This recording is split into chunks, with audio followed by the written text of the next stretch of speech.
Well, today we are trying to protect our homes and our families from radon, and that's why we call the guys at SWAT to make sure that they have everything that we need for our radon test kit. Okay, Phil, I just got my test kit in the mail.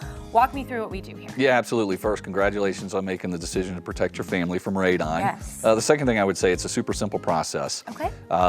When you get the test kit, you're gonna open it. Now, once you open it, you need to get started with it pretty soon. Okay. Because timing does matter. Sure. You want to take the test kit to the lowest livable space in your home, such as a basement. If you don't have a basement, maybe it's in the living room. Areas that breathable spaces, as we like to call it. Sure. There's a lot of people going in and out of.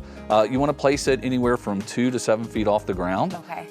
And there's a certain way to set this to where the radon is able to be captured by the test kit. Okay. And then you want to put it in an area where it's not disrupted by pets or children or anything like that. Okay. You leave it just like that. Okay. For minimum 48 hours, maybe 72. Sure. Okay. And then you're done. Yeah. With that part of it. The second thing you have to do is walk through just inputting the information. You can do it via the paper form, which is right here, Okay. or online. There's a QR code. You can enter all your information online. When you're done with the test kit, put it back into the envelope. Sure.